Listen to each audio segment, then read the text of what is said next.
नमस्ते दोस्तों, आज हम पढ़ेंगे शिक्षा मनोविज्ञान का एक टॉपिक जिसका नाम है अधिगम। उसके एमसीक्यूज प्रश्न देखेंगे। इसमें पहला प्रश्न देखो, बताया गया है कि अधिगम व्यवहार में होने वाले स्थायी परिवर्तन को कहा जाता है। अधिगम के व्यवहार में होने वाले स्थायी परिवर्तन को क्या कहते हैं? अभ्यास और अनुभव द्वारा, बुद्धि द्वारा, पहला और दूसरा दोनों ही, और व्यवहार द्वारा।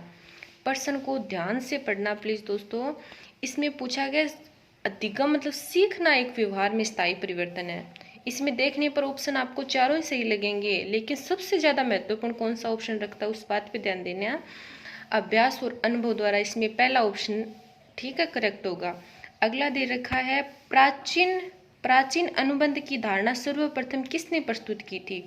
जो प्राचीन अनुबंध है ना, उसकी अवधारणा सर्वप्रथम किसने प्रस्तुत की? पहला है स्किनर, दूसरा है पावलोव, फिर है सीएच हल और गेस्टाल्टवादी। ये गेस्टाल्टवादी एक संप्रदाय था, ठीक है। उसमें अब देखो, आपको ये बताना है कि किस मनोवैज्ञानिक ने प्राचीन अनुबंध की अवधारणा सर्वप्रथम प्रस्तुत की। इसमें सेकंड ऑप्शन दे रखा है पावलोव, ये पावलोव होगा, ठीक है। फिर 3 नंबर प्रश्न आता है, कोटेशन दे रखी है 3 नंबर प्रश्न में, सीखना विकास की एक प्रक्रिया है। यह कथन किसने बताया था? ठीक है, किसकी देन है या फिर किसने बताया था? इसमें 4 ऑप्शन दे रखे हैं दोस्तों, देखो। पहला है क्रो एंड क्रो, दूसरा है वुडवर्थ, अगला है मैकडूगल, फिर है मर्फी। ठीक है, अब देखकर दोस्तों आप बता सकते हो इसमें क्या होगा, वुडवर्थ होगा, ठीक है। अगला देखो दोस्तों, 4 नंबर क्वेश्चन है, निम्नलिखित में से सीखने का मुख्य नियम नहीं है। प्लीज दोस्तों इस प्रश्न को भी ध्यान से पढ़ना। आपको क्या पूछा है? मुख्य नियम नहीं है, और आप ये बता दोगे कि मुख्य नियम है, ठीक है। निम्नलिखित में से सीखने का मुख्य नियम नहीं है।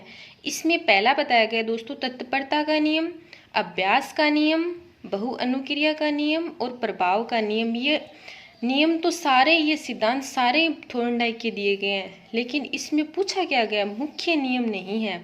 इसमें 3 नंबर ऑप्शन आपको करेक्ट दे रखा है, बहुअनुक्रिया का नियम, ठीक है दोस्तों। अब देखो आपका अगला क्वेश्चन आता है, 5 नंबर क्वेश्चन आपका आता है, अधिगम के सोपान नहीं है। 5 नंबर क्वेश्चन क्या दे रखा है? अधिगम के सोपान नहीं है। आवश्यकता, लक्ष्य, बाधा को तत्परता कह सकते हैं हम अपन, बुद्धि। आवश्यकता को नीड कहते हैं, ठीक है।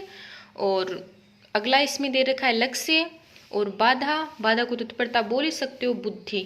अब देखो दोस्तों, मुख्य इसमें सोपान कौन सा नहीं है? आवश्यकता भी होती है, सीखने के लिए आवश्यकता भी जरूरी है, लक्ष्य भी जरूरी है, बाधा तो आती है, कोई भी कार्य को हम सीखेंगे तो उसमें बाधा भी आएगी। बाधा का मतलब होता है तत्परता का अर्थ यहाँ पे बताया गया है कि कोई भी हम कार्य सीखते हैं उसके लिए शारीरिक और मानसिक रूप से तैयार होना बहुत जरूरी होता है, ठीक है। और इसमें अब देखो बच्चों, सोपान नहीं है, तो इसमें 4 नंबर दोस्तों ये होगा ना, 4 नंबर, इसमें 4 नंबर बुद्धि दे रखा है ना, ये नहीं होगा, ठीक है।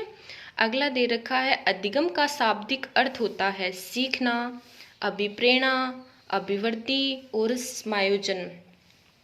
ठीक है दोस्तों, इसमें क्या दे रखा है आपको, अधिगम का शाब्दिक अर्थ पूछा है, सीखना, अभिप्रेरणा, अभिवृद्धि और समायोजन।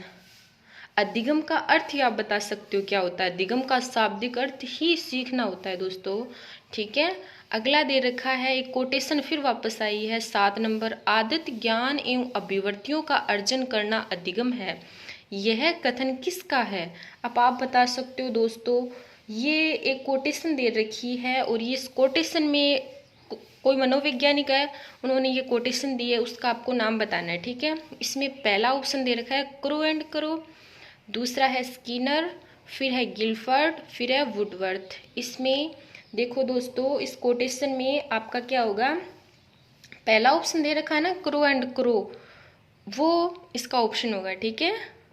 अगला दे रखा है 8 नंबर, अधिगम को प्रभावित करने वाले कारक कौन कौन से हैं? अधिगम का अर्थ अभी ऊपर पढ़ा था हमने, सीखना। अब इसमें पूछा है कि अधिगम को प्रभावित करने वाले कारक कौन कौन से हैं? अभिप्रेरणा, वातावरण, परिपक्वता और सभी। अब आप देखकर ही आपको पता लगता है कि हाँ सारे ही होंगे, ठीक है। अभिप्रेरणा भी जरूरी है, किसी से प्रेरित होना भी जरूरी है, वातावरण, अच्छा वातावरण भी जरूरी है, परिपक्वता, खुद में मेच्योर होना भी बहुत जरूरी होता है सीखने के लिए। ठीक है, अगला दे रखा है 9 नंबर प्रश्न है, अधिगम का एक असत्य कथन है, मतलब सीखने का एक असत्य कथन है, वातावरण पर आधारित होता है, निरंतर चलने वाली प्रक्रिया है, यह एक मानसिक प्रक्रिया है, सीखना व्यवहार में अस्थायी परिवर्तन होता है।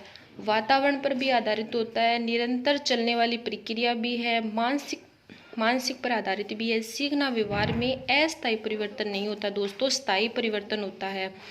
अगला दे रखा है श्रम का नियम, 10 नंबर प्रश्न दे रखा है श्रम का नियम। अब आप बता सकते हो श्रम का नियम किसने दिया था। ठीक है, इसमें श्रम का नियम थोर्नडाइक का दिया गया है। ठीक है, 1 नंबर ऑप्शन होगा थोर्नडाइक का। ये थोर्नडाइक ने एक अभ्यास का नियम किसको बताया, अभ्यास के नियम को ही श्रम का नियम बताया है। ठीक है दोस्तों, ठीक है, आज हमने मनोविज्ञान के 10 प्रश्न किए। धन्यवाद, थैंक यू।